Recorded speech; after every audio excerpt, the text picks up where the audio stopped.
সমাজে ছড়িয়ে দেওয়া হয়েছে। এই যুব সমাজকে বাঁচাতে হবে, কারণ যুবকরা যদি চারিত্রিক অধপতন ঘটে যায় তাদের, তাহলে তো আমরা আমাদের মূল শক্তি হারিয়ে ফেলব।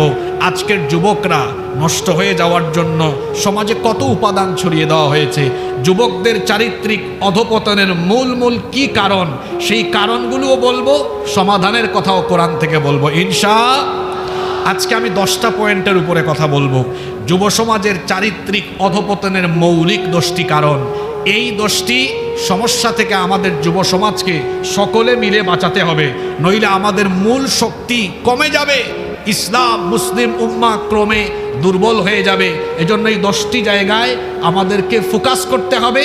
যুবক তরুণদেরকে এই 10টা দুর্বল জায়গা থেকে নিজেকে সেভ করে নিজেদেরকে কোরআন সুন্নাহ আলেম ওলামা পীর মাশায়েখদের সুহবতে রেখে যুবকদেরকে দিনের পথে অটল অবিচল থাকার আপ্রাণ প্রচেষ্টা চালাতে হবে ইনশাআল্লাহ। তাহলে আজকে কয়টা পয়েন্টের উপর কথা হবে? পুরুষ মানুষের মতো জবাব দেন, কয়টা?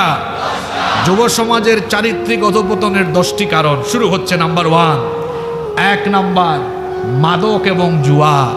এই দুইটা বিষয়, মাদক আর জুয়া, আমার যুব সমাজকে নষ্ট করে ফেলার জন্য এই দুইটা বিষয় এত পরিমাণ মারাত্মক। আজকে দেখেন, এই মাদক এখন শহর নগর বন্দর ছাড়িয়ে গ্রামে গঞ্জে অজুপাড়া গায়ে তো ঢুকেছে, আবার স্কুল কলেজ এমনকি বিশ্ববিদ্যালয়ের ক্যাম্পাসগুলোতেও মাদকের আখড়া এখন পাওয়া যাচ্ছে।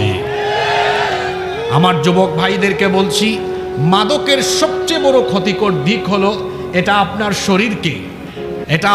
শরীরকে ধ্বংসের দিকে ঠেলে দেয়। এটা আপনার শরীরের বিভিন্ন পার্টস, বিভিন্ন যন্ত্রপাতিকে দুর্বল করে আপনাকে ধীরে ধীরে মৃত্যু